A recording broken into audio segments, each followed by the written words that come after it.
You didn't stumble upon this audiobook by accident. Something inside you is searching for clarity, for strength, for meaning.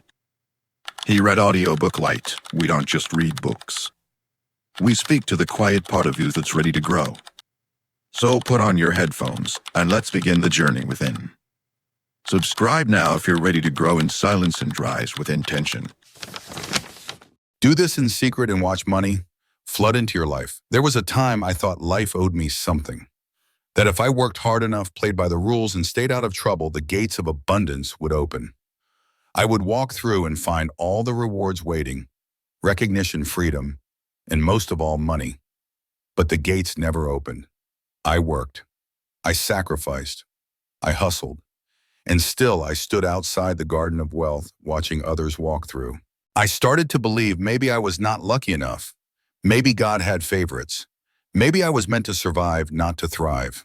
It was in that quiet desperation one late night, sitting on a cold kitchen floor with a pile of unpaid bills, that I asked a different question. Not, what do I need to do, but who do I need to become? That question led me down a road few travel, a path where the loudest victories are born in silence, and the richest people in the world rarely show you the real reason they are rich, because it is not about what they do in public. It is what they do in secret, or my friend. We live in a world obsessed with the visible. Followers likes luxury lifestyle, all of it is noise. But real money, lasting wealth, and permanent change do not begin on the outside. They begin in the hidden places. In your thoughts when no one is watching. In your rituals before the sun rises. In the quiet decisions you make every day that no one will ever clap for. You see, most people want wealth, but they want it to arrive like a storm, sudden, loud, and overwhelming. But money never stays where it is not respected. It will test you first. It will ask, can you handle silence? Can you build without applause? Can you do the right thing even when no one sees? This book is not about overnight success. It is about permanent transformation. Because what you do in secret becomes who you are in public. And when you learn to build in the dark, the light will come, find you. The core philosophy of this book is simple. Money is spiritual before it is physical.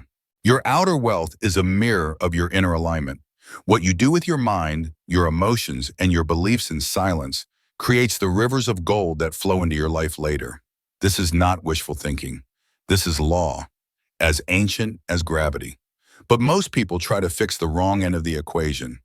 They change their strategy, their goals, but never their internal posture. They hustle without harmony. They chase without clarity. They move without stillness, so they burn out. Or worse, they succeed only to sabotage themselves. Because the secret is this: money comes to the one who is ready to receive it, not just in bank accounts, but in character. This book is your invitation to shift, to stop chasing and start aligning, to begin doing the kind of work that no one claps for, but heaven does. You will learn how to plant seeds in silence and harvest blessings in public. You will learn how to move in the world with quiet power, deep certainty, and unshakable abundance. The world has lied to you long enough.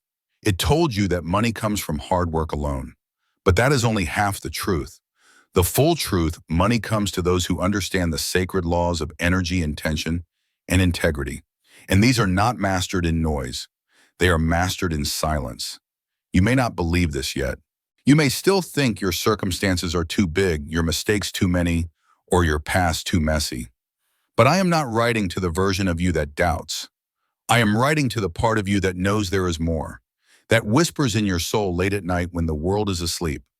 That ancient voice inside you that says, I was made for more than just surviving. That is the voice I am speaking to. That is the part of you that will lead. Because the truth is this: you do not need more information. You need transformation. You need alignment. You need to become the kind of person money trusts. And that person is built in silence. There is something sacred about what no one sees. The early morning hours when you speak gratitude into an empty room. The quiet decisions to forgive, to focus, to discipline your mind when chaos calls. The secret sacrifices you make for your future self. These are not small things. These are seeds. Every quiet act of alignment becomes a magnet for abundance. Not because the universe is impressed, but because you are no longer at war with yourself. You become congruent, you become clear. And money, like all energy, flows where there is clarity. Do not confuse silence with weakness. It is easy to be loud, easy to post, easy to show off effort. But the deepest changes, the ones that unlock wealth, are invisible. They happen in how you think when the world is asleep, in how you respond when ego wants revenge but wisdom chooses peace, in how you prepare for a future no one else believes in yet. These are the actions that multiply. These are the roots of riches. You see, wealth is not built with noise. It is built with knowing. Knowing who you are, knowing what you are called to do, and knowing how to move with reverence through the process. There are two kinds of people in the world, those who wait for miracles and those who prepare for them. One begs. The other builds. One hopes. The other aligns. And here is the secret: money comes to those who are already aligned with it, not because they are perfect, but because they are prepared. They have built the internal foundation strong enough to hold the weight of success. And when the flood of wealth comes, they are not surprised. They are ready. This book will not give you gimmicks. It will not give you tricks. It will give you truth. And that truth will require courage. Because to become wealthy in reality, you must first become wealthy in spirit. You must let go of small thinking, of inherited fear, of false humility. You must begin to see yourself as a vessel of value, a carrier of abundance, a steward of increase. This is not arrogance. This is alignment. Because when you understand who you really are, money becomes a servant, not a master, a tool, not a test, a mirror, not a measure.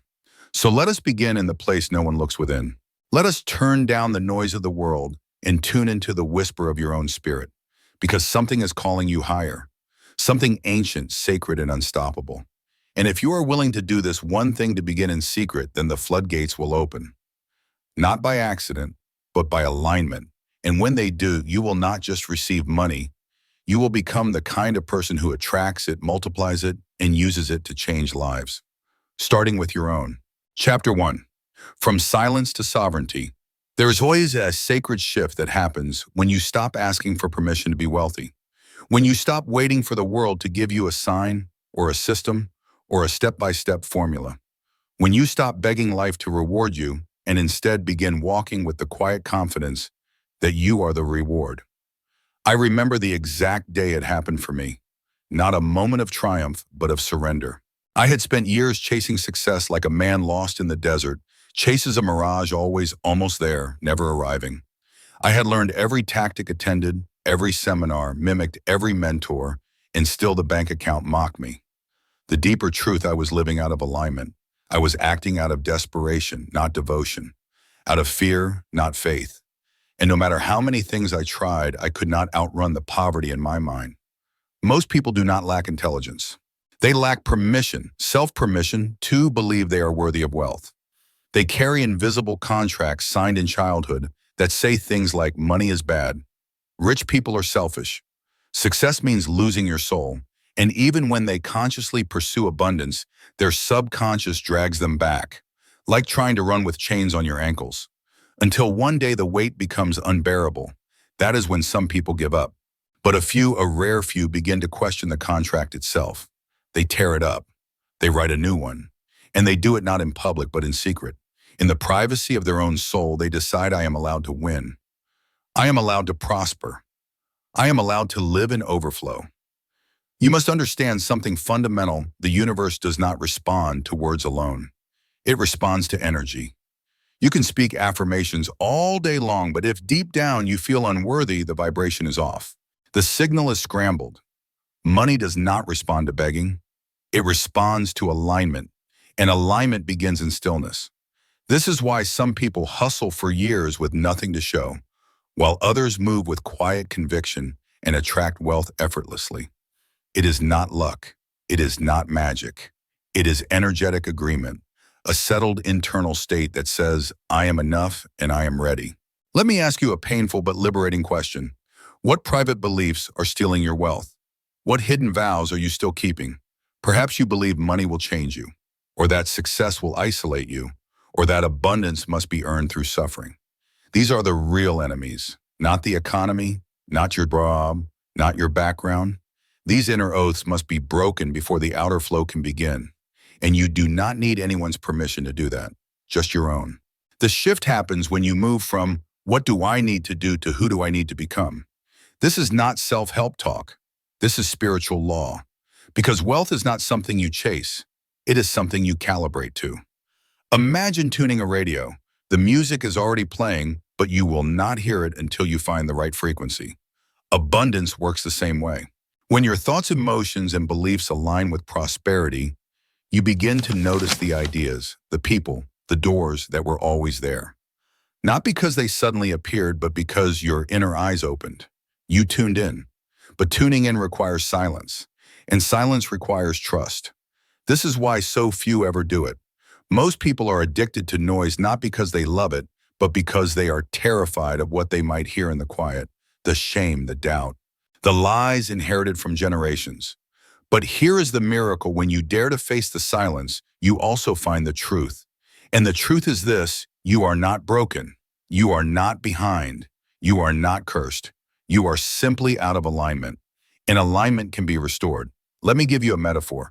Imagine your life as a garden. You want fruit, money, success, opportunity. So you water, you toil, you plant. But deep underground, there are roots poisoned by doubt. Every time something tries to grow, the poison stops it. The surface looks like effort, but the soil is corrupted. So what do? Most people just try harder. But the wise one, he goes deeper. He heals the soil. He does the invisible work. And then without fanfare, the fruit begins to grow. The invisible work is where wealth is born. The decision to meditate instead of complain. To forgive instead of revenge. To visualize instead of worry. To bless what you have instead of curse what you lack. These are not small acts. They are acts of sovereignty. They tell the universe, I am no longer waiting to be chosen. I choose myself. And that choice, when made in secret, begins to shift everything. I remember a man who used to clean offices at night. No one saw him, no one thanked him. But every time he scrubbed the floor, he whispered, this is not my end, this is my beginning. He did his job with pride, and he kept a notebook of business ideas. In the quiet of those nights, he built his future in his mind. And when the time came, he launched his company. Today, he owns several buildings. But he will tell you the real wealth began in those silent hours, when no one believed in him, but he believed in himself. So let me ask you, what are you doing in secret? Are you using your quiet moments to rehearse your pain or to rewrite your future? Are you preparing or procrastinating? Because your private rituals become your public results. Do not be deceived by appearances. The person who looks successful may be empty. The one who seems unnoticed may be unstoppable. What matters is what is happening underground, in the unseen, in the soul. This chapter is not asking you to do more. It is asking you to become more, to become sovereign, to stop waiting for life to crown you and start walking like the king or queen you already are. This does not mean arrogance. It means alignment. It means walking with such inner clarity that money, people, and opportunities cannot help but find you. Because energy is magnetic, and the most attractive force on earth is a soul that knows who it is. You do not need to shout. You do not need to prove. You only need to align. To sit in silence each morning and remember your worth. To walk into every room not hoping to be accepted but ready to give. To handle money with reverence, not fear. To stop chasing validation and start living in vision. That is how sovereignty is built. That is how wealth flows. The quiet life is not the small life. It is the sacred life, where every decision is made from truth, not trauma, where you are led by wisdom, not wounds, where you stop performing and start transforming. And in that place, wealth becomes inevitable. Not because you manipulated the game, but because you mastered yourself. And that mastery once attained in private echoes for generations. Chapter 2, The Hidden Laws of Increase. There is a law beneath the surface of life, invisible to the eyes, but undeniable in its effect. It governs the flow of all abundance, yet most will never learn its name. It is not written in textbooks or taught in school, but the wealthy live by it whether they know it or not. It is called the law of increase. And like all eternal laws, it does not care who you are, where you are from, or what you have been through. It only responds to what you do with what you already have. You see, the secret to wealth is not found in waiting for more. It is found in increasing what you already hold. In secret. in silence, in faith. I remember a woman who worked at a small bakery. She barely made enough to cover rent, and yet she carried herself with a kind of royalty that made others pause. Every loaf of bread she wrapped, she did it with care. Every customer she greeted like family. Every paycheck she saved a little, even when it hurt. She was not rich, not yet, but she understood something that most millionaires forget: how you handle the small is how you prepare for the great. One day a stranger walked into the bakery and offered her a job managing a new shop. Years later, she owned several of her own. When asked what changed her life, she smiled and said, "Nothing. I just treated little like it was big, and then it became big." This is the law of increase in motion. It is not about the size of your current blessings. It is about the spirit in which you hold them. Do you grumble over your small beginnings, or do you bless them? Do you dishonor your current job, or do you show up like it is sacred? Do you resent your bank account, or do you thank it for holding your intention? Because increase cannot visit where there is dishonor. Money is energy, and it runs from bitterness like a deer flees fire. But it flows toward gratitude like rivers toward the sea. Gratitude is the great multiplier. It tells the universe, I am ready for more because I honor what is. Why do so many people stay stuck? Not because they are not smart, not because they do not work hard, but because they curse their current reality and expect it to change. They speak words of lack. They focus on what is missing. They look at their wallet with fear, their job with resentment, their future with dread, and they wonder why money avoids them. But here is the truth. Most are too proud to hear: you cannot hate your way into a better life. You must love your way there. You must bless your beginnings, even if they are small, especially if they are small, because the seed never looks like the tree. But those who water it anyway with faith and joy one day sit in the shade of something greater than they imagined. This is the difference between those who attract wealth and those who chase it. The ones who attract it do not wait until they have millions to feel rich. They feel rich now, not because of their balance, but because of their being. They radiate abundance in the way they walk, speak, give, and live. Their wealth begins within. They are wealthy in thought, in word, in action. And that internal wealth begins to take physical shape. Money comes to them not as a rescue, but as a reflection. Let me be clear, this is not about pretending. It is not about faking joy or acting grateful when you are suffering. It is about shifting your state. It is about recognizing that every moment of resentment is a moment you are pushing your blessing further away. And every moment of reverence is a moment you are pulling it closer. The law does not respond to theatrics. It responds to truth. And your truth becomes magnetic when it is aligned with appreciation. This is why some people never rise. They are so focused on what they lack that they become blind to what they possess. Their eyes are always on the next, never on the now. But the wealthy, the truly wealthy, understand that now is all there ever is, that the seeds of increase are always in your hand. They know how to multiply not just money, but meaning, not just care, but character. And because of this, their wealth is not fragile. It does not crumble with the market. It does not disappear with one bad investment, because it was built on principles, not pressure. Think of the farmer. He does not complain that he only has a few seeds. He does not beg for a full harvest before he plants. He sows in faith. He waters in patience. He expects increase because he honors process. That is wealth. That is power. And that is what you are being called into now. To stop judging the size of your seed and start honoring the law of increase. To bless your daily routine. To show up with excellence even when no one sees. To give your best to the present moment. Because how you handle this moment is how you shape the next. What if you stopped trying to skip steps and started mastering them? What if you treated your current season like sacred training instead of punishment? What if you spoke to your bank account like it was a trusted partner instead of an enemy? These are not just cute ideas, they are access points. Every moment you choose reverence over resentment, you come into alignment with abundance. Every act of excellence becomes a magnet. Every silent moment of faith becomes a prophecy. And here is the beautiful truth. The law of increase does not discriminate. It does not care about your past. It does not care about your mistakes. It only asks, what are you doing with what you have now? Are you sowing joy or cynicism? Are you speaking life or complaint? Are you honoring or dishonoring? because the soil is always listening. And whatever you plant, it will return pressed down, shaken together, and running over. You do not need to wait for the big break. You need to break the old mindset. You do not need a miracle. You need mastery of the moment. You need to become the kind of person who multiplies everything they touch. Joy, value, peace, purpose. And that kind of person is not born in the spotlight. They are built in the shadows, in the secret hours, in the small acts, in the quiet choices. So here is your invitation. Bless your current season. Speak life over your finances. Give your best even when it feels like no one sees. And watch. Watch how the law responds.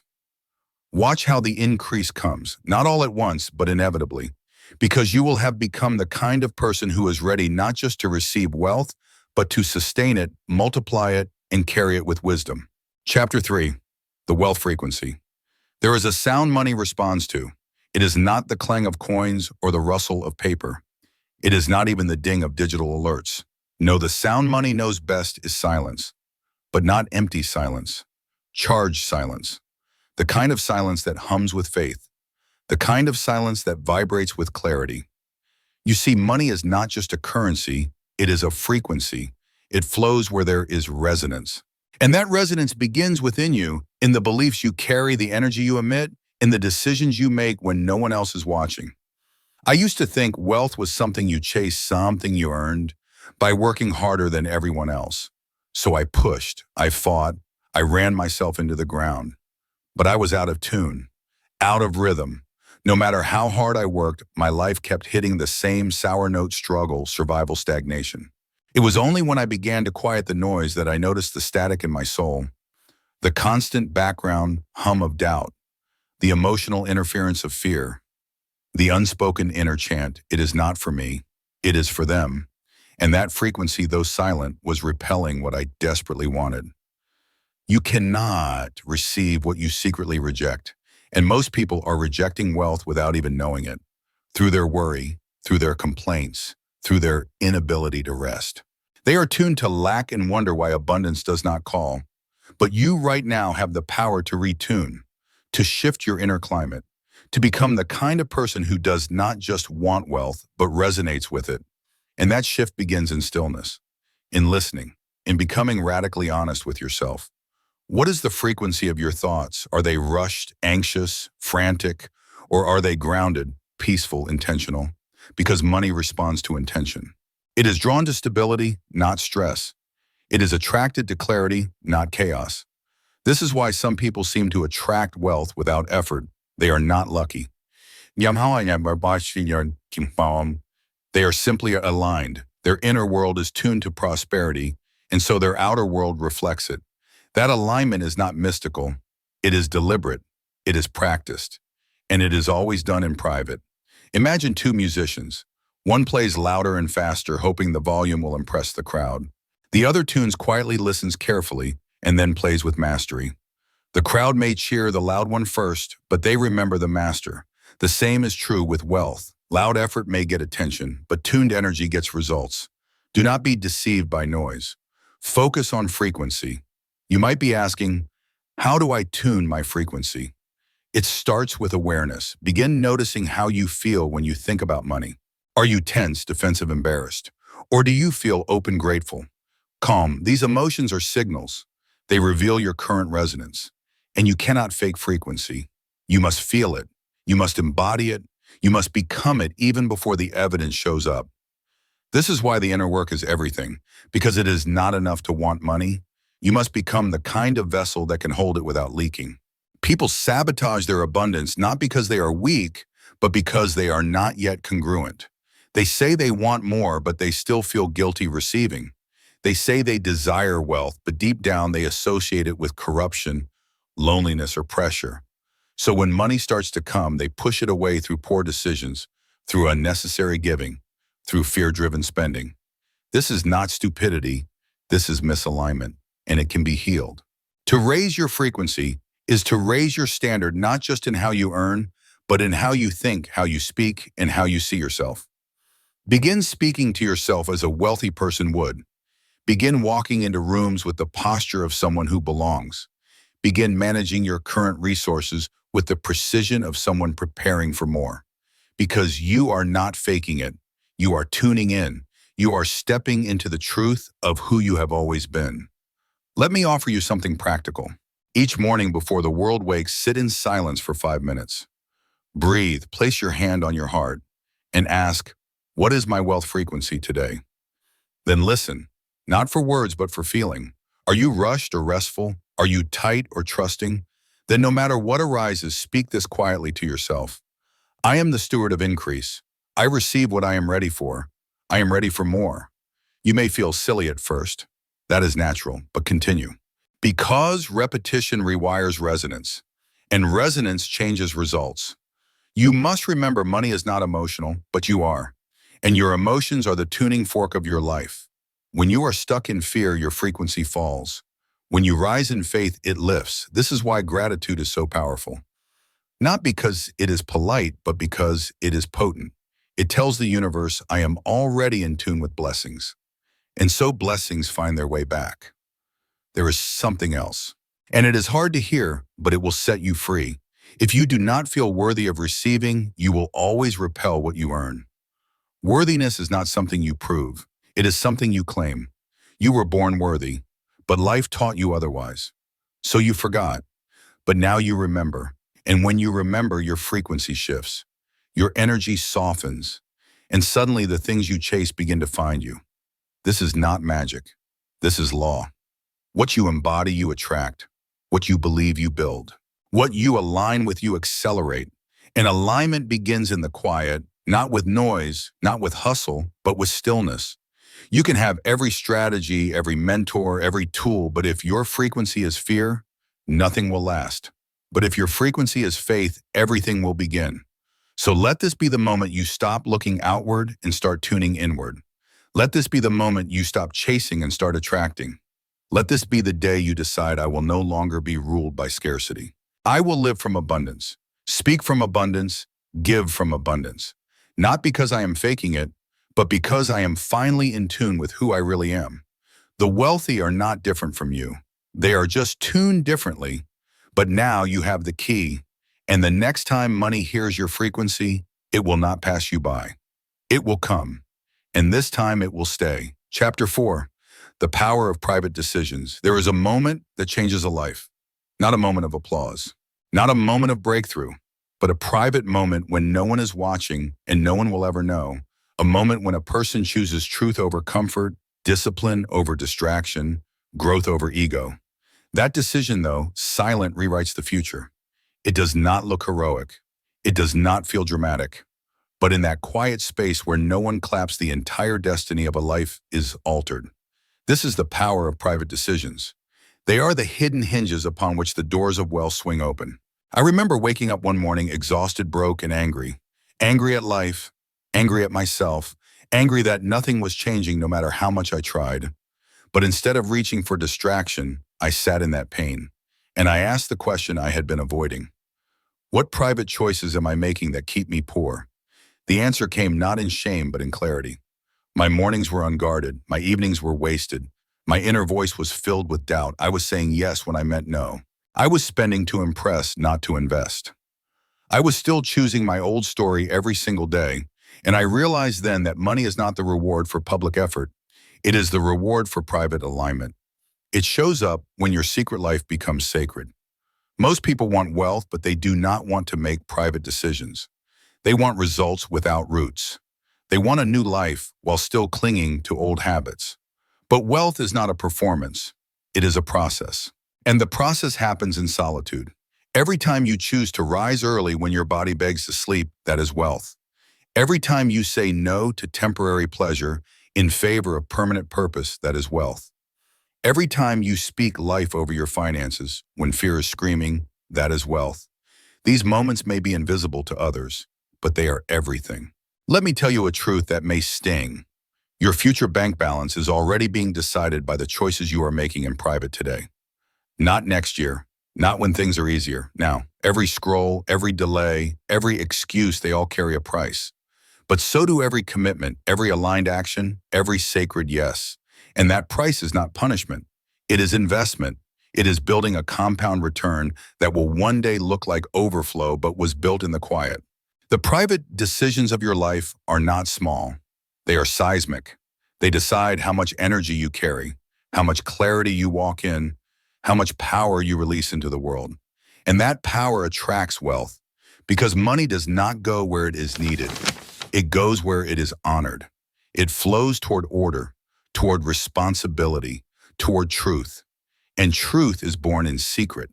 Think of a tree. Before it ever bears fruit, it digs roots, deep, invisible roots. And those roots are not optional. They are the reason the tree can carry fruit without falling. The same is true for your life. If you want to hold the weight of wealth, you must grow roots in discipline, in vision, in consistency. Not because someone is watching, but because you are becoming.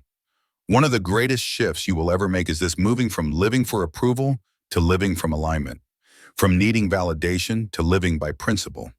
This shift sets you free. You stop performing and start practicing. You stop chasing success and start becoming successful. Not when the money shows up, but long before. Because by the time the external shows, the internal has already changed. Let me be specific. When you choose to plan your week with intention instead of winging it, you are making a wealthy decision. When you track your money and bless your bills instead of ignoring them, you are becoming a steward. When you invest in your learning instead of endless entertainment, you are multiplying your mind. These decisions seem small, but over time they create a compound effect so powerful that the world will one day call you lucky. But you will know the truth: it was never luck. It was private mastery. And yet here is the challenge. No one claps for these moments. No one will congratulate you for choosing stillness over scrolling, prayer over panic, presence over performance. But wealth notices. The law of increase notices. And your soul knows. You begin to feel different, more grounded, more confident, more magnetic. Because you are no longer scattered. You are focused. You are living with intention. There is something sacred that happens when your private life becomes your most powerful life. You stop living for the highlight reel. You start falling in love with quiet excellence. And in that space, money becomes less of a goal and more of a reflection. A mirror showing you how deeply you are aligned. Let me tell you about a man I once knew. He worked a simple job, made a humble income, but lived with incredible peace. Every morning he woke before dawn, wrote in his journal, gave thanks for what he had, and studied one idea that could increase his wisdom. He tithed, he gave, he planned. And over time, his life began to shift. Opportunities found him. Promotions followed him. One day, someone asked, "How did you build this life?" He smiled and said, "In secret, long before you ever noticed." That is your invitation today. Not to hustle harder, but to align deeper. Not to impress others, but to honor yourself. Not to look wealthy, but to become whole. Because wealth is not about what you have. It is about what you carry. Clarity, integrity, vision, peace. And those are forged in private. So what will you choose tonight when no one is watching? What will you do at dawn when the world still sleeps? What kind of decisions will you make when no one applauds, when no one sees, when only your soul is listening? Those are the decisions that make millionaires, not the ones shouted from stages, but the ones whispered in silence, the ones that echo into eternity. Chapter 5, The Invisible Wealth Within. Long before money appears in your hand, it appears in your heart. Not as a dollar, not as a deposit, but as a decision to believe that you are worthy, to believe that you are capable, to believe that you are chosen to carry more.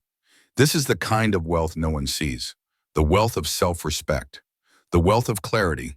The wealth of invisible roots that grow beneath the surface of your life while the world still calls you ordinary. But nothing about you is ordinary.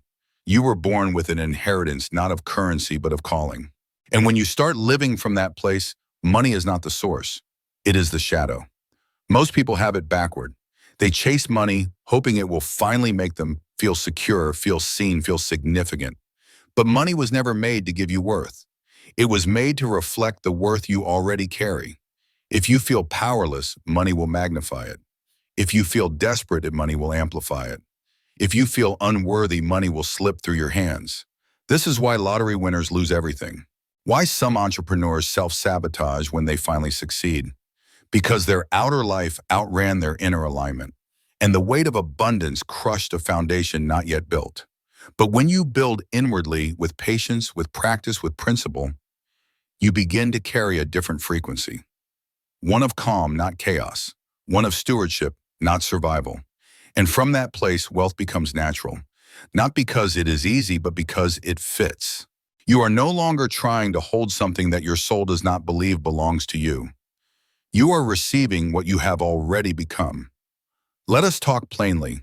If your mind is filled with fear, you will make fear-based financial decisions. You will undersell your value, overextend your commitments, cling to every dollar with panic, or spend recklessly to escape your anxiety. But when your mind is governed by peace, you become powerful. You invest with vision. You give without fear. You build with clarity because you are no longer reacting. You are creating. This is what I call invisible wealth, the wealth that cannot be measured by balance sheets but shapes every outcome of your life. It is the way you breathe when faced with uncertainty, the way you carry yourself when the world says no, the way you stay rooted when storms come, the way you lead your life even when you are not yet leading others. That kind of wealth is real. And when it is cultivated, external riches will chase you. I met a woman once who had nothing, no savings, no support, no security. But she had peace, deep peace.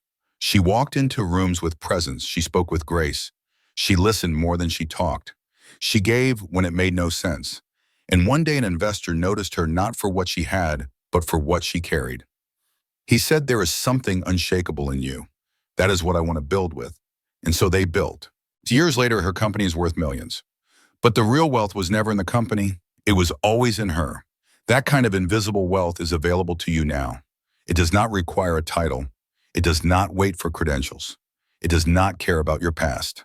It simply asks, will you steward your inner world like it matters? Will you guard your energy like gold? Will you speak to yourself like someone worth following? Will you stop renting your self-worth to the world's approval and start owning your inner power? Because the wealthiest people in the world, they are not always the richest. They are the most rooted, the most rested, the most resolved. They do not move in panic. They do not over-explain. They do not compromise their peace for popularity. They have built something solid inside and everything else flows from that place. This is the kind of wealth you must build first. And it begins in secret. You cannot see peace in a portfolio, but you can feel it in a conversation. You cannot deposit confidence in a bank, but you can see it in your posture. You cannot touch clarity, but you can walk in it. These are the silent riches, the ones that matter, the ones that money follows, not leads. And the moment you begin to value these inner riches more than the outer rewards begin to multiply.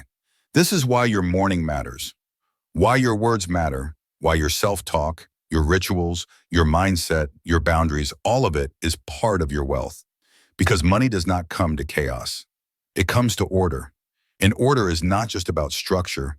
It is about soul. A soul that is not ruled by fear. A soul that does not compromise for crumbs. A soul that knows I am valuable before a single check is written. You must begin to see yourself not as someone chasing money, but as someone being refined to carry more. Every trial, every delay, every disappointment, all of it is training, not punishment. Training. To become someone who does not just receive wealth, but sustains it, multiplies it, honors it, uses it to heal, not harm, to build, not brag, to free, not flaunt. Let this truth settle in. You already have the raw materials of wealth within you. Discipline, vision, compassion, wisdom, integrity, creativity. These are the true currencies. And when you invest in them daily, money becomes a natural byproduct, not because you forced it, but because you forged yourself. So look within. That is where the treasure is. Not out there, not someday, now inside you, waiting to be claimed, cultivated, and called forth. And when you live from that invisible wealth, the visible will have no choice but to follow. Chapter 6, the sacred flow of giving. There is a divine paradox woven into the very fabric of abundance. The more you give, the more you receive. Not because giving is a transaction, but because giving is transformation.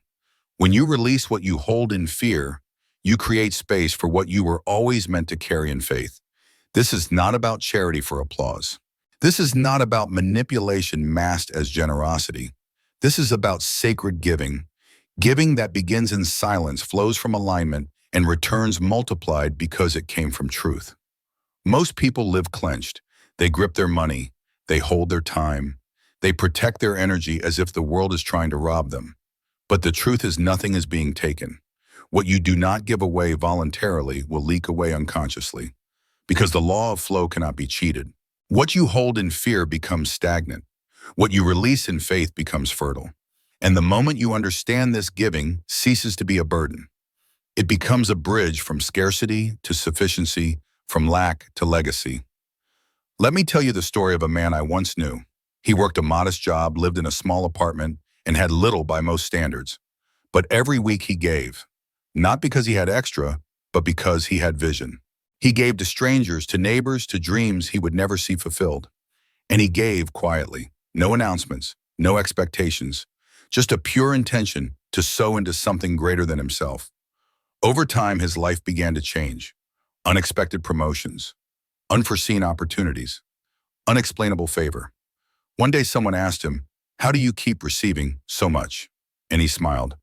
"I never stop the flow." That is what giving does. It keeps the flow open. Not because the universe is rewarding your goodness, but because you have removed the dam.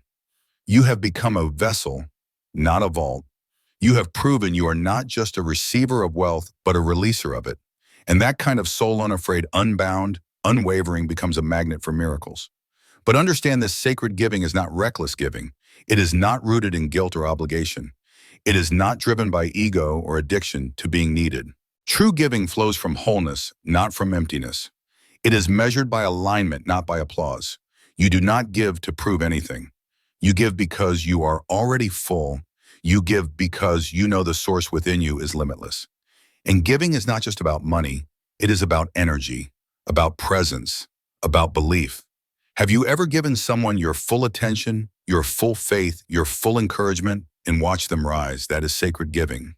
Have you ever shared your wisdom with someone struggling, not to impress them, but to lift them? That is sacred giving. Have you ever given forgiveness to someone who did not ask, but you knew it was time? That is sacred giving. And every time you do it, you tell the universe, "I trust the flow. I trust that as I pour out, I will be filled again." Why do most people struggle with this? Because they believe in the myth of loss. They think if they give, they will have less. But that is not how abundance works. Abundance is a mirror. It reflects what you believe. If you give from fear, it reflects loss. If you give from faith, it reflects increase. The energy behind your giving matters more than the amount. A small gift with a pure heart carries more power than a fortune given with resentment. And giving must be private before it is public.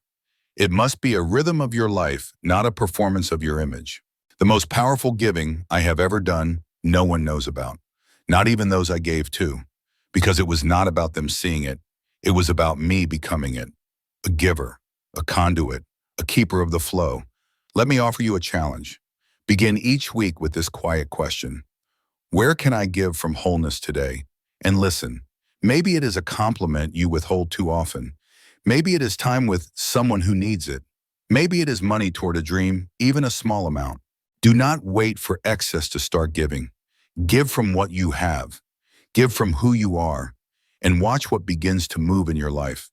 I remember a young woman who had just enough to get by. Every month was tight, but she made it a ritual to give $10 to someone who needed encouragement: a single mom, a struggling student, a street vendor. She wrote notes with those gifts, notes that said, "You are seen, you are not forgotten, you are part of something beautiful." Years later, after launching a successful company, she looked back and said, "Those $10 were the most powerful seeds I ever planted. They changed me more than anyone I gave them to." That is the secret. Giving changes you. It stretches your faith. It expands your identity. It reminds you that you are not just here to survive. You are here to overflow. And that overflow is not a reward for getting rich. It is a rhythm for becoming rich in soul, in spirit, in substance. So do not wait. Begin the flow. In private, in small ways, with a full heart. And know this: what you give will return. Not always from the place you gave it, but always from the source you trusted. And when it returns, it will not come back as just money. It will come back as peace, as opportunity, as strength, as the realization that you are the source you were always searching for. Chapter 7. Becoming the person. Money trusts money is not loyal to everyone. It is not emotional, but it is discerning. It observes, it listens, it remembers. And though it has no mind of its own, it responds to intention. It responds to clarity. It responds to identity. Money flows to those it trusts, not to the loudest voice, not to the hardest worker, but to the soul who walks with vision, who manages with wisdom, who acts with integrity. You must become the kind of person money feels safe with. Because if money could speak, it would say this: I do not want to visit you.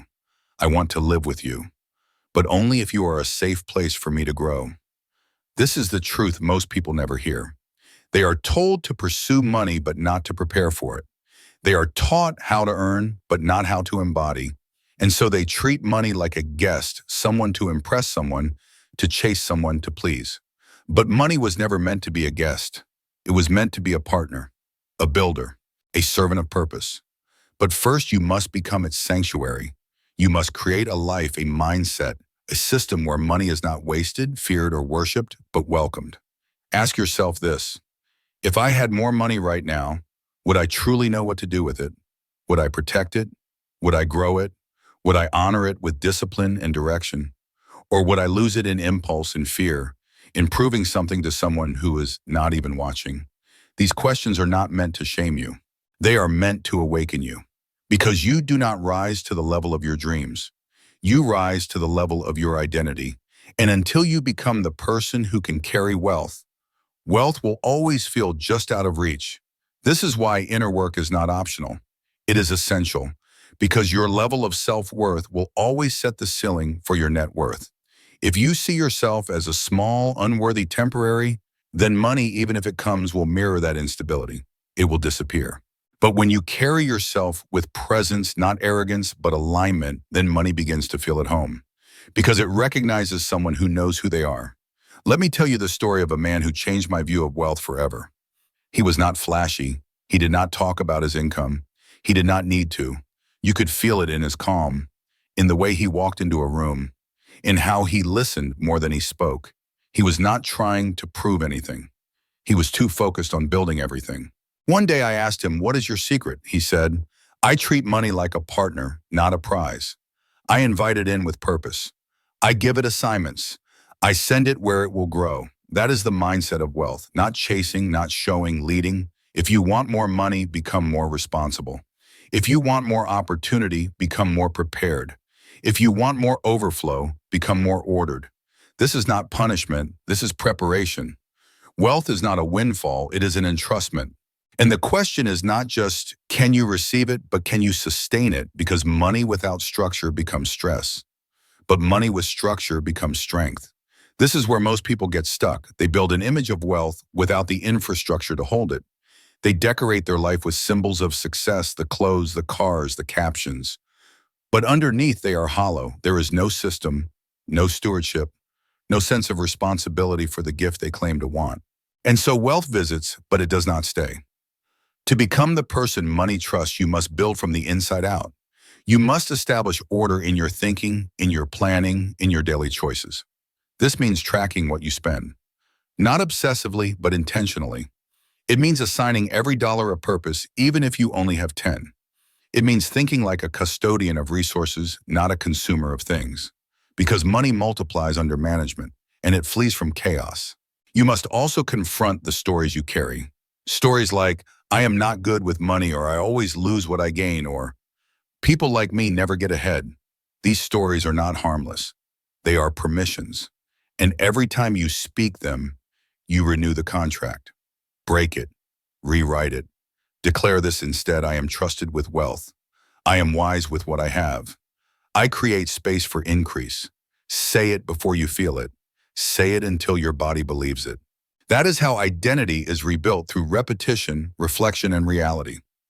Let me offer something even deeper. Ask yourself, if money were a person, would it feel respected in my life? Would it feel safe? Would it feel valued? Or would it feel like a tool you misuse, a burden you resent, a thing you fear? This is not about shame. This is about awareness. Because when you begin to relate to money as a relationship, not just a result, you step into power. You stop being ruled by it. You start partnering with it. Here is the miracle. The moment you begin to change your posture, you begin to change your pattern. You start making decisions from your future, not your fear. You start building systems that welcome more. You stop leaking energy trying to impress and start investing energy into becoming. And soon you notice something has shifted. Money begins to show up more often. And when it does, it stays longer. Because it recognizes you as someone who is ready. You do not need to be perfect. You do not need to have it all figured out. You simply need to begin acting like the kind of person who is entrusted with more.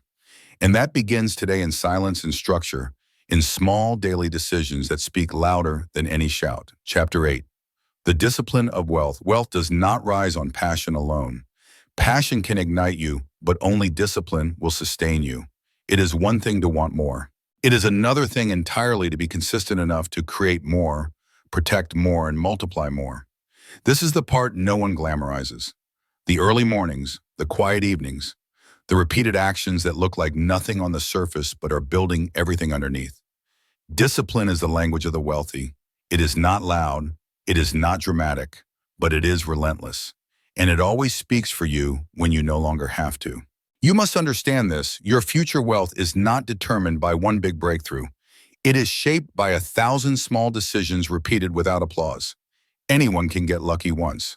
But sustained wealth that is earned in the invisible hours, in the unseen choices, in the way you treat your time, your focus, your money when no one else is around. That is where discipline lives. And where discipline lives, wealth follows. I have seen people light up with excitement only to burn out within days. They make declarations, create plans, post their goals, but then vanish when the work becomes mundane. But the masters, the ones who win, they are not emotional about their path. They are committed. They do not wait to feel like it. They move because it is who they are. This is what discipline creates identity. When you no longer rely on motivation but on principle. When your habits outlast your moods. There was once a man who rose before the sun every day. He was not wealthy yet. His business was small, his influence quiet. But every morning he reviewed his goals. He read 10 pages of wisdom. He visualized his future in silence. He honored his schedule. He tracked his spending. He did not miss a day. And while others slept through their dreams, he trained in the dark. Years later, when his name became known, people called him lucky. But those closest to him knew it was not luck. It was discipline compounded over time, turning him into a force. Discipline is not punishment. It is permission. It gives you access to levels of life most people never reach because they are too distracted to stay consistent. In a world that idolizes spontaneity, discipline becomes your superpower. Because while others are swayed by emotion, you are anchored in vision. You do not need the world to understand you. You only need to understand your assignment. Let us speak plainly. If you cannot manage your morning, you will not manage your money. If you cannot stay consistent in small things, you will crumble under big blessings. Because wealth is not just money, it is structure, it is rhythm, it is alignment. And every time you choose discipline, you are choosing to build that alignment. You are proving to yourself and to the universe that you are ready for more. Discipline means doing what matters even when it is inconvenient, saying no when it is easier to say yes, protecting your focus when distractions beg for your attention. It is planning your week before it begins, issuing ends. It is showing up on time. It is keeping your word to yourself. These things may seem small, but they are sacred. They are the evidence that you are not waiting to become wealthy. You are already living like it. Money does not stay with the inconsistent. It may visit, it may flash, but it will not root because inconsistency leaks energy. It creates chaos. It signals to the world that you are not ready to sustain success, but discipline. Discipline creates containers, systems, trust. It builds a foundation strong enough to carry legacy. That is why you must train for it daily. Do not wait for inspiration. Create rituals. Guard your mornings like gold, or tayahon. Fill your evenings with reflection, not regret. Master your calendar. Track your patterns. Become aware of the little leaks, the wasted hour, the emotional spending. the undisciplined scroll, then fix them, gently, relentlessly, because wealth does not need perfection, but it does require progress. Let me ask you this. If someone followed you for 30 days in silence without you knowing, would they see the behavior of a millionaire? Would they see focus, order, growth? Or would they see excuses, chaos, drift? This is not about shame, it is about clarity. You cannot become what you do not embody. You cannot multiply what you do not measure. You cannot carry what you do not commit to. But here's the miracle. The moment you choose discipline, the universe responds. Doors begin to open. Ideas begin to come. People begin to notice. Because discipline sends a frequency into the atmosphere. This person is ready. Ready to lead. Ready to serve. Ready to receive. And when you are ready, wealth finds you. So start today, not with a grand gesture, but with a small vow. One action repeated without fail. Let it be your anchor. Let it grow roots. And let that one action birth others. Soon you will look up and realize you have become someone unrecognizable, focused, free, unshakable. And when the world asks you how you did it, you will smile and say, one decision at a time, in silence, in secret, in discipline. Chapter 9, The Quiet Power of Vision. There is nothing more dangerous than a person without vision. Not because they are weak, but because they are adrift. You can have all the tools, all the knowledge, all the opportunity in the world, but without a clear picture of where you are going, you will waste it all. Vision is not just a picture of the future. It is a force. It pulls you forward when everything around you screams to stop. It grounds you when the winds of distraction blow strong. It gives your pain a purpose, your work a weight, and your silence a direction. But vision is not found in the noise. It is born in stillness. Most people never hear their true calling because they never sit in silence long enough to listen. They fill their life with movement, but they are going nowhere. They confuse activity with alignment. But activity without vision is erosion. It wears you down. It burns you out. Only vision can build you from the inside out, slow, steady, sacred. I remember a season of my life where I had lost all sense of direction. I was making money, achieving goals, climbing ladders, but inside I was empty. I was winning at what I did not even want. And one morning after a sleepless night, I sat in the silence and asked myself the hardest question I had ever asked. What do I truly want? Not what the world expected, not what would impress others, what would fulfill me, stretch me, demand the highest version of me. The answer did not come quickly, but it came, and with it came fire, clarity, and peace. I saw the future I was born to create, and that vision became my compass, my center, my secret power. This is what most people lack. Not talent, not drive, but vision. A picture strong enough to endure temporary setbacks. A dream clear enough to survive rejection, silence, and misunderstanding. You cannot borrow someone else's vision. It must be yours. It must come from your spirit. And you must protect it like gold. How do you discover it? You slow down, you listen. You ask questions that scare you. You imagine without limits. You allow yourself to feel desire again. Because your vision is not selfish, it is sacred. It is the part of you connected to purpose, not just profit. And when you honor it, you align your life with meaning. Let me say this. Your life will rise or fall based on the clarity of your vision. Without vision, money becomes meaningless. Success feels hollow. Time feels wasted. But with vision, even the smallest task becomes sacred. Even the longest delay feels divine. Because you know where you are going, and you are willing to walk there even if alone, even if slowly. Vision is what gives structure to sacrifice. Without vision, sacrifice feels like suffering. But with vision, sacrifice feels like investment. You can wake up early, not because you have to, but because you are called to. You can endure rejection, not because you are numb, but because you are focused. You can delay gratification, not because you fear pleasure, but because you are building something permanent. There is a quiet power in someone who knows where they are going. They do not need to convince you. They do not need to argue. Their presence speaks for them. They walk into a room differently. They carry themselves like the future is already written because it is, written in their rituals, in their decisions, in their refusal to settle for anything less than the life they saw in silence. You must understand your vision is not random. It is revelation. It is the divine whisper inside you saying, this is who you really are. Do not ignore it. Do not downgrade it. Do not delay it. Feed it, water it, write it, speak it, and above all, align your daily life with it. Because a vision without action is just fantasy, but a vision with action becomes destiny. You may not know every step. You do not need to. You only need the next one. Take it, even if it feels small, especially if it feels small, because every giant vision is built on small, faithful steps. And every time you move toward it, even in fear, even in silence, you are building something no one can take from you. Here is the secret vision gives your energy direction. It makes you magnetic. It helps you say no with confidence and yes with power. It removes confusion because it reveals what truly matters. And when you live with vision, money is no longer the goal. It becomes a servant, a tool, a vehicle to carry your calling further, faster, deeper. So pause, reflect, ask yourself, if I had all the money I needed, what would I create? Who would I become?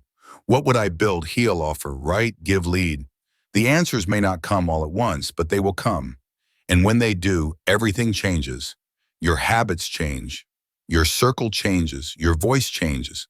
Because now you are not guessing. You are guided. Vision is not about seeing the future. It is about becoming it. Living as if it is already yours. Moving like the door is already open. Speaking like the promise is already fulfilled. This is not delusion. This is discipline. And it is how every great leader, builder, artist, and healer began not with applause, but with a vision. Not with approval, but with clarity. Not with certainty, but with faith. And you too must begin there. In silence, in stillness, in that sacred space where the noise dies down and the truth rises up. Your vision is waiting not to impress you, but to transform you. Step into it. Let it burn away the smallness. Let it stretch your standard. Let it lead you home to the life only you were meant to live. Chapter 10, The Art of Receiving. You have been taught how to work, how to chase, how to hustle and grind, but no one taught you how to receive. How to open your heart, your hands, your life, not in desperation, but in readiness. This is the missing piece in most people's pursuit of wealth. They know how to pursue it, but they do not know how to welcome it. So even when it comes, it slips through their fingers. Because the gates of receiving are closed, locked by guilt, guarded by shame, rusted by the belief that they are not worthy of overflow. To receive is an art, a sacred posture. It requires more courage than most realize. Because it means admitting you are ready. It means letting go of the stories that kept you small. It means stepping out of the identity of the struggler, the survivor, the hustler, and stepping into the quiet confidence of someone who is chosen, someone who is trusted, someone who is enough. Receiving is not passive. It is active surrender. It is not sitting around waiting for luck. It is preparing your life like the blessing is already on its way. It is creating systems for increased clearing space, for more aligning your energy with gratitude before the evidence arrives. Because the universe, God, life, however you name it, does not give you what you beg for. It gives you what you prepare for. I once met a man who had worked tirelessly for years. He was talented, committed, always busy, yet perpetually broke. When I asked him what he wanted, he said, I just want to receive, but I saw his life, and I saw that there was no space. No margin. No boundaries. He was always giving, always leaking energy, always moving. I told him, you are not poor because you are not working. You are poor because you are not receiving. He had built a life that could not hold more. And until he restructured his soul, no strategy would fix it. Receiving starts with one powerful decision to stop fighting abundance. Most people unknowingly push wealth away. They say, that is too much, or I could never charge that, or I do not deserve it yet. They think humility means playing small. But that is not humility, that is self-rejection. And every time you reject a blessing, you train your nervous system to believe that lack is safer than overflow. You create an internal resistance to the very thing you claim to want. Here is the truth. You are allowed to want more. You are allowed to hold more. You are allowed to be a vessel of abundance. This is not greed, this is growth. This is what happens when you stop judging your own expansion and start blessing it. Because receiving is not about being better than others. It is about being true to yourself. Think of a field ready for harvest. The labor has been done. The seeds have been planted. The rain has come. But if the farmer never walks into the field to gather the harvest rods, that is what happens when you do not receive your blessings. Go unused, your increase goes untouched, your moment passes you by. Not because it was not sent, but because you were not open. How do you open? You open by declaring you are ready. You open by releasing guilt, by forgiving yourself for the times you lost it all, by healing the wounds that taught you to associate money with pain. You open by honoring your boundaries because a full life cannot be lived in a drained body. You open by practicing pleasure, not the kind that numbs, but the kind that nourishes. A walk in silence, a deep breath, a long moment of stillness. These are not luxuries. They are recalibrations. Every time you allow yourself to feel good, safe, supported, you open the door to more. Let me speak to something deeper. Many of us were raised in systems that taught us to give everything and expect nothing, to serve without being served, to pour without ever being poured into. And so we confuse exhaustion with worthiness. We think the more we suffer, the more we deserve. But you do not earn your worth through burnout. You do not prove your value through pain. You were worthy before you did a single thing. And when you return to that truth, receiving becomes natural. Not forced, not chased, just received. Receiving is also about recognition. Can you recognize the blessings that are already trying to enter your life, the friend who offers to help? The idea that keeps showing up, the peace that wants to settle in, the money that is waiting for you to stop doubting and start acting. Life is generous, but it requires your participation. You must say yes, not just with your words, but with your walk. Start preparing today. Prepare your bank account like it is about to be filled. Prepare your home like it is about to hold peace. Prepare your body like it is about to carry more joy. This is not pretending. This is prophesying through action. This is living in the energy of it is already mine. And when you do, something shifts. You stop chasing. You stop forcing. You start receiving. There was a woman who used to pray every day for increase. She asked and then asked, but nothing changed. One day in silence, she heard a whisper, "You are still waiting to feel worthy."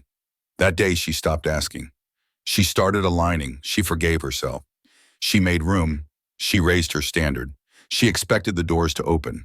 And one by one, they did, because she finally believed she deserved to walk through them. You cannot hold what you do not believe belongs to you. You cannot keep what you do not prepare for.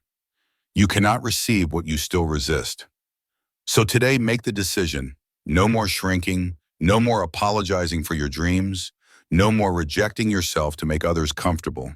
You are ready, you are enough, and everything you need is waiting for your yes. Chapter 11. Silence is the strategy. The loudest person in the room is rarely the one with the most power. Often it is the one who sits still, says little, and sees everything. The one whose silence is not weakness, but strategy. The one who knows that power is not always declared. Sometimes it is simply embodied. If you are always explaining, always proving, always reaching for permission, you will drain your energy long before your moment arrives. But when you learn to build in silence, move in silence, and believe in silence, your results will speak louder than any words ever could. There is a reason why the most dangerous storms are silent at the center, why the strongest rivers do not roar, they flow. Because true power does not perform. It does not need to. It creates. It holds. It moves in rhythm with vision. That is the power you must cultivate. Not a power that needs to be seen, but one that cannot be stopped. And it begins in how you hold your process privately, patiently, without the need to announce every step. We live in a world addicted to exposure. People reveal their plans before they even begin. They post the vision before they build the system. They share the goal before they form the discipline. But greatness grows in the dark, in the quiet hours, in the hidden routines no one claps for. Do not confuse visibility with value. Many are seen who have no depth, and many are overlooked who are carrying nations within. There was once a man who decided to go silent for an entire year. No social media, no announcements, no public explanations. During that time, he restructured his business, healed his body, deepened his mind, and restored his soul. When he returned, people asked, "Where did you go?" He answered, "I went to build what you now see." That is the secret. The most transformative work is often done where no one can applaud it, and that is exactly why it works. Silence is not the absence of activity. It is the presence of alignment. When you go silent, you begin to hear what actually matters.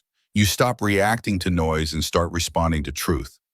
You remember that wealth is not built on distractions. It is built on devotion. And devotion does not need an audience. Let me be clear, this is not about hiding. It is about holding. Holding your vision close while it forms. Holding your dreams without rushing them to the stage. Holding your energy like the precious resource it is, because every time you announce what is still growing, you expose it to opinions that can kill it. Every dream has a fragile stage, a sacred stage, and that stage must be protected. Silence is also strength in negotiations, in decision-making, in relationships. It gives you time to think, time to feel, time to choose from wisdom, not wounds. Most people speak to relieve tension, but the wise wait. They let the moment pass. They let the pressure break without breaking them, because they know what is true does not need to be shouted. It needs only to be lived. Here is the truth. Few will tell you the more you grow, the more silence you will need. Not less, more. Because growth creates noise, distractions, demands attention. And if you do not carve out quiet, you will lose your center in the chaos. Success without silence becomes suffering. You gain the world and lose your voice. But silence keeps you sovereign. It keeps you grounded. It keeps you connected to what matters. Build in silence. Plan in silence. Heal in silence. Pray in silence. Then let your success make the noise. Let your results be your resume. Let your peace be your power. Because when you have truly mastered the inner world, the outer world bends to meet you. Not because you forced it, but because you became undeniable. Ask yourself, what if I stopped explaining? What if I let go of the need to be seen and focused instead on becoming solid? What would shift if I no longer sought validation but lived from vision? The answer is everything. Everything would shift because silence sharpens you. It strips away the unnecessary. It brings you face to face with yourself, and in that mirror, you find clarity. You must understand that silence is not just a tactic, it is a container. A container for wisdom, for strategy, for healing, for power. And when you honor that container, you grow faster. Not louder, faster, because your energy is not scattered. Your thoughts are not diluted. Your actions are not reactionary. You are focused, clear, steady. I remember a woman who disappeared from the public for a season. She said nothing, posted nothing. But in that time, she wrote a book, launched a brand, built a movement. When she emerged, it looked like she had come out of nowhere. But she had been somewhere. She had been in the silence, becoming, building, aligning. And when she moved, it was with power. This is your call to sacred silence, to strategic silence, to intentional, powerful, restorative silence. Let others perform. You will prepare. Let others announce. You will align. And when your moment comes, you will not need to prove. You will simply arrive full ready, magnetic. Because silence is not weakness. It is wealth. It is wisdom. It is your womb of creation. And those who master it will never again be at the mercy of noise. Chapter 12. The atmosphere of abundance. Wealth is not only built by actions, it is also built by atmosphere. The spaces you inhabit, the words you speak, the energy you carry, all of it forms the climate in which your future is growing. Just as a plant cannot thrive in toxic soil, your dreams cannot thrive in a toxic atmosphere. And too often people fail not because they lack the tools, but because they remain in environments that suffocate their belief, drain their spirit, and numb their vision. If you want to attract abundance, you must create an atmosphere that matches it. Look around your life. Is it designed for growth or for survival? Is your home a sanctuary or a stress chamber? Do the people you allow closest to you breathe life into your purpose, or do they doubt it with every word? What do your mornings sound like, gratitude or complaint? What do your evenings feel like, peace or panic? These questions are not small. They are everything. Because money is not just logical, it is energetic, and energy is contagious. If you surround yourself with scarcity, Scarcity becomes your normal.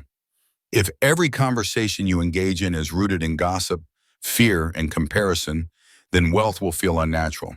But when you elevate your atmosphere, when you curate what comes into your mind, who has access to your heart, and how you speak about your life, something shifts. Your inner environment becomes fertile, and what is planted there cannot help but grow. The wealthiest people in the world are meticulous about their atmosphere, not because they are better, but because they understand environment is prophecy. You become what you are constantly exposed to. This is not superstition. It is psychology. It is spirit. You will always rise or fall to the temperature of your surroundings. So if you want to change your life, start by changing your atmosphere. You must begin to treat your environment as sacred. Clean the space you sleep in. Organize the place where you work. Play music that aligns with peace. Speak words that affirm what is coming, not what is missing. Hang visions on your walls. Set reminders of who you are becoming. Create altars of intention, not religious symbols, but spaces that remind you of your power.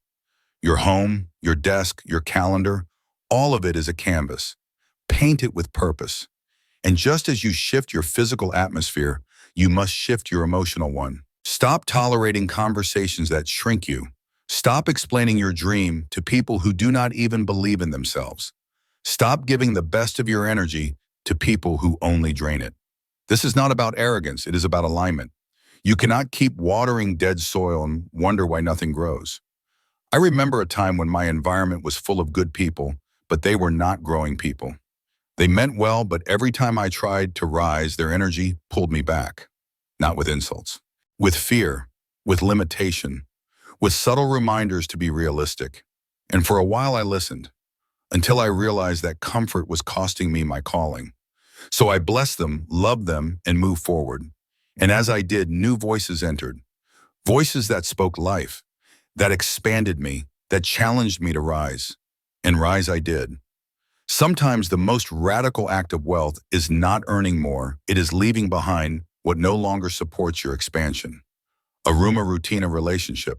Because growth always offends the past, but it nourishes the future. And you must choose, will you remain loyal to where you were, or will you become faithful to where you are going? Let me offer you a practice. Every week, audit your atmosphere. Ask yourself what needs to go, what needs to stay, what needs to be added. Light candles, journal your vision, declutter your space, bless your finances, speak gratitude into the walls. These are not small acts, they are signals. They are declarations. They tell the world, I am making room for more. Even more importantly, you must audit your inner atmosphere. Your thoughts, your inner dialogue, the way you speak to yourself when you fail, the way you respond when something good happens. Do you reject it with self-sabotage, or do you welcome it with openness? Your mind must become a garden, and every thought that does not serve your future must be pulled out at the root. People ask me, how do I know I am on the right path? I say, check your atmosphere. If peace is increasing, if clarity is growing, if your environment is more ordered, then yes, you are aligning. If anxiety is constant, if chaos is rising, if your space feels heavy, then something must be addressed. Wealth is not meant to feel like war. It is meant to flow. And flow begins with atmosphere. This is why so many people block their blessings. Not because they are not working, but because they have not made space. Their life is so full of distraction, drama, disarray, there is no room for new. But when you begin to create an atmosphere of expectancy, everything changes. Your habits improve, your mood lifts, your decisions sharpen, and money sensing that it has found a home comes. So take this seriously. Rearrange your space, reclaim your time, release what no longer reflects your becoming. You are not just hoping for wealth, you are preparing for it. With every choice, with every breath, with every corner of your life, let your atmosphere declare your intention, and let that intention call forth the flood. Chapter 13, when it becomes who you are. There is a moment on the journey when wealth stops being something you pursue and becomes something you embody. You no longer try to become rich. You realize you already are. You no longer chase opportunity. Opportunity begins chasing you. You no longer ask, how do I get more? You begin asking, how do I carry more of who I truly am? Because true abundance is not about accumulation, it is about alignment. And once you become aligned, wealth is not a result, it is a reflection. In the beginning, everything feels like effort. You have to force discipline, you have to fight old habits. You have to talk yourself out of fear and into faith every single day. And that is how it should be. Resistance is the evidence of transformation. But then one day, slowly, quietly, even shockingly, it clicks. You wake up and something is different. You no longer have to talk yourself into your purpose. You just live it.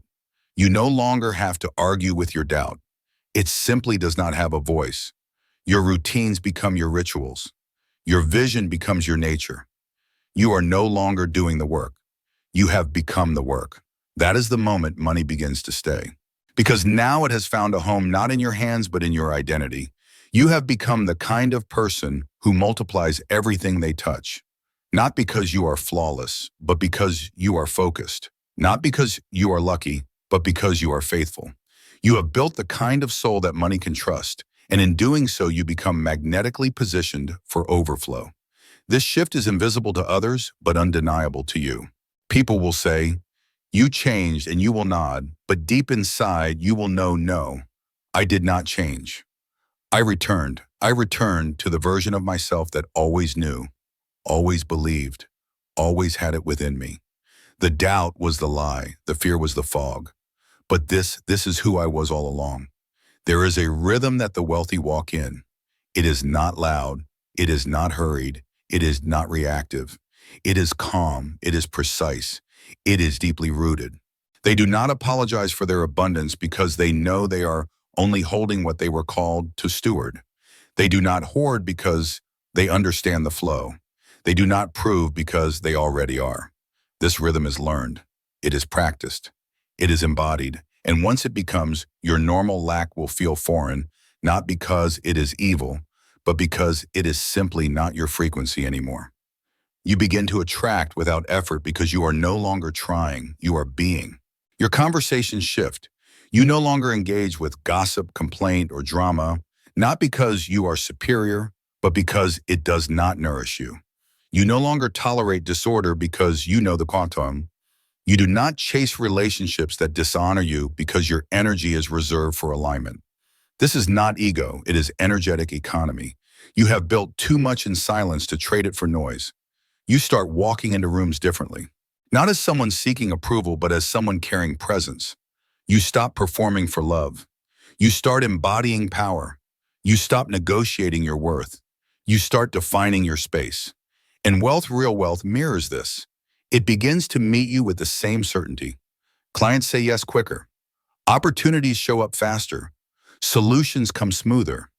Not because the world changed, but because you did. People will ask what your secret is.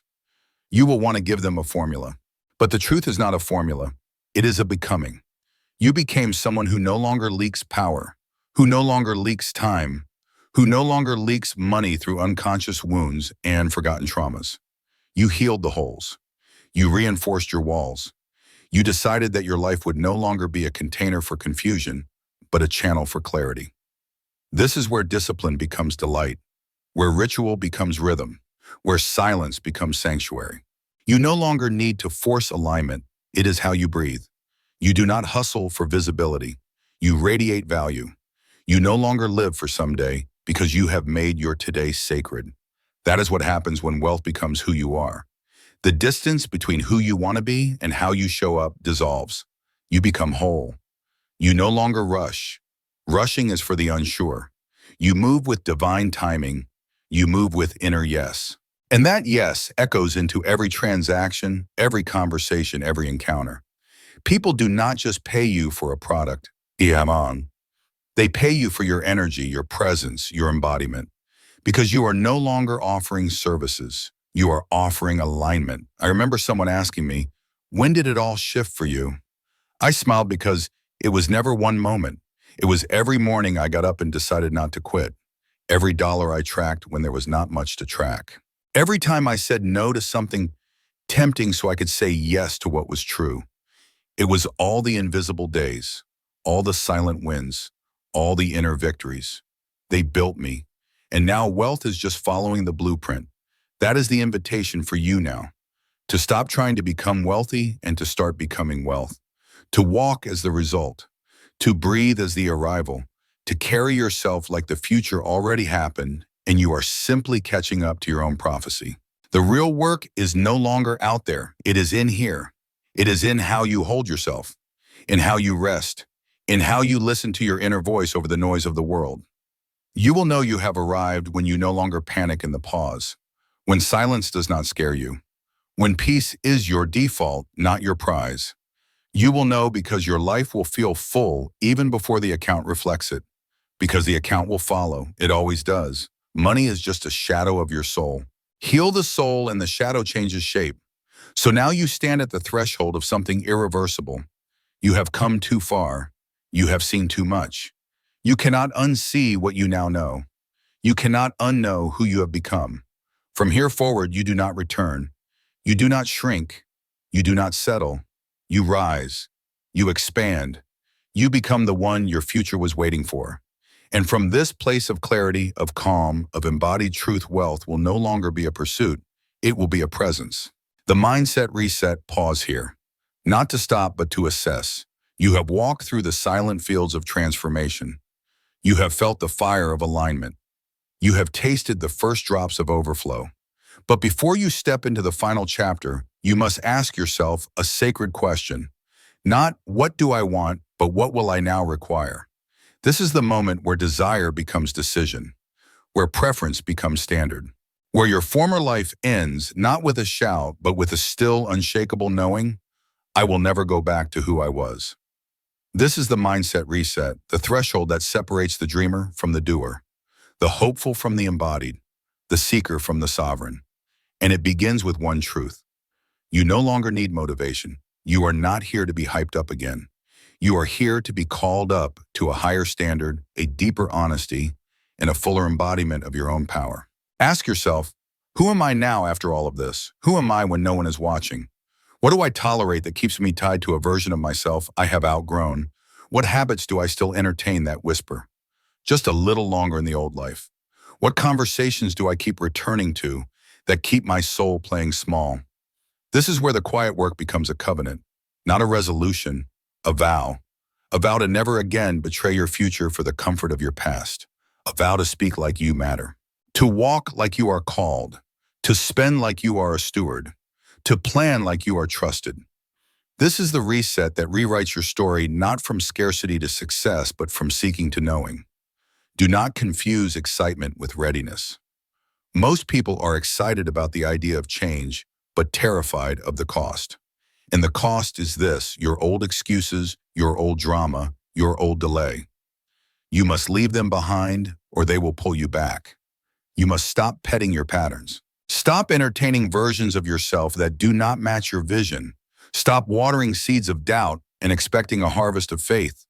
Your mindset is your magnet. Whatever you permit becomes your pattern. So now after walking through 12 chapters of transformation, it is time to clean house. Sweep your thoughts. Audit your vocabulary. Burn the list of all the things you thought you had to be before you were enough. That story is dead. And from the ashes you now rise not as someone trying to become, but as someone who already is. Your new standard is this. I will no longer explain my becoming. I will no longer wait to feel ready. I will no longer negotiate with fear. I will speak only what I want to see. I will build only what I want to live in. I will spend time with people who mirror my future, not my fears. I will wake up like someone who is trusted with more. I will rest like someone who is supported by life. I will make decisions like someone who has already received the answer. Because here is the truth, you are not behind. You are not unqualified. You are not late. You are not missing anything. You are simply one decision away from alignment. And that decision has nothing to do with your circumstances. It has everything to do with your mindset. What you expect, what you allow, what you say yes and no to from this day forward. You are not the victim of your past. You are the author of your atmosphere, the gatekeeper of your peace, the architect of your rhythm, the curator of your company. You decide what enters. You decide what stays. You decide what grows. And anything that violates your vision is no longer allowed access, not out of ego, but out of honor. Honor for the work you have done, the seeds you have planted, the transformation you have embodied. This reset is not about doing more. It is about being more present, more deliberate, more faithful to what you already know to be true, that you were made for overflow, that you were built to lead, that you are not here to survive another year. You are here to reign in your lane, to carry wealth like a river, not just for yourself, but for generations. And rivers do not beg, they flow. So reset your language. Speak what you mean. Reset your habits. Do what aligns. Reset your identity. Walk as someone who no longer begs for miracles but expects them. Not because you are entitled, but because you are entrusted. You have paid the price in silence, in obedience, in stillness. You have buried the old self with reverence, and now you rise. This is not self-help. This is self-resurrection. This is the mindset of a master, a steward, a builder of legacy. And from this place, you do not just make money, you command movement. You shift rooms, you hold space, you create economies. You become a safe place for others to rise. Do not apologize for your new standard. The people who are meant to walk with you will adjust. Those who are not will fall away. Let them. Your energy is too precious to be diluted by people who only knew the unhealed version of you. Let your clarity offend what is no longer meant to stay. Because you are not here to be liked. You are here to be light. Let this be your vow. From this moment forward, I live aligned. I live awake. I live as the result. I no longer speak from lack. I no longer act from fear. I no longer dwell in delay. I choose clarity. I choose truth. I choose flow. I choose to be the one money trusts not just to receive, but to carry, to multiply, and to bless. You are not becoming, you are already it. Now walk in it, the final call. This is the moment you remember, not because of what is written here, but because of what has already been written in you. Line by line, choice by choice, belief by belief. You are no longer the one who wondered if abundance was possible. You are the one who has walked through the valley of silence and emerged with fire in your chest. You are no longer reaching. You are radiating. No longer seeking. You are seeing. And now there is only one thing left to do to live as the embodiment of everything you have become. This is not a summary. This is a summons to stand where you once bowed, to build what you once only imagined, to give without fear, to rest without guilt, to command without apology. You are the one, not tomorrow, not when it is perfect, now, here, as you are. Look back one final time, not to mourn the past, but to honor it. Every delay taught you patience. Every rejection revealed your resilience. Every failure was a seed. And now you stand in the garden of what was once only pain, looking at the fruit of your becoming. You earned this, not through striving, through aligning, not through performance, through presence. You came into agreement with who you really are. And from that place you rose. You are the result of private victories no one clapped for. Of mornings you rose before the sun. Of nights you cried but stayed. Of days you were tempted to give up but chose to move anyway. You did not become powerful through luck. You became powerful through loyalty to the vision, to the work, to your soul. And now wealth bows to you because it recognizes itself in you. You are no longer trying to attract money. You are money's environment. It finds you because you are ready. It stays because you are trustworthy. It grows because you are aligned. You do not fear wealth. You honor it. You do not worship wealth. You wield it. Not to dominate, but to heal. Not to flaunt, but to free. Not to escape life, but to expand it. The life you once dreamed of is now a minimum standard. And that is not arrogance. That is awareness. You know who you are. You know what you carry. You know what you deserve, not because someone gave you permission, but because you reclaimed your voice. And when a soul returns to its voice, there is nothing it cannot create. Let the world wonder how it happened. Let them ask for the 10 steps. You owe no explanation. You are not a formula. You are a force. You are a frequency. You are a walking permission slip for others to rise. because you are not just here to receive wealth. You are here to be the demonstration of what alignment looks like in human form. Live like the flood is already here. Spend like every dollar has purpose. Speak like your words are seeds. Walk like your name carries weight. Work like every action is prophecy. Rest like overflow is your birthright. Give like you are trusted. Decide like you are certain. Create like time is on your side. Move like nothing can be taken from you, because what is truly yours was never given by man and can never be taken by man. This is not the end. This is ignition. From this point forward, you do not just change your life, you set a new standard for everyone connected to your name. You walk with a reverence that rewrites your bloodline. You move with a grace that breaks generational cycles. You build with such conviction that the next time they speak of miracles, your life will be mentioned. Remember this: money is not the goal, you are. Your becoming, your wholeness, your light, your peace, your presence, your legacy. And now you carry that. Not in theory, in embodiment. So walk out of this final chapter with your head lifted, shoulders back, feet grounded. You have nothing to prove, only something to pour. You are the one who did the work in secret. You are the one who created the shift in silence. You are the one who made wealth inevitable. And now the world will adjust to your becoming. Let it all come. Let the flood begin. Let your life be the loudest answer. If you've made it to this point, you've probably realized what I have. You're not missing anything. You're not broken. You're not late. You already have enough to begin. The difference now is, will you honor what you carry? Will you stop waiting on start becoming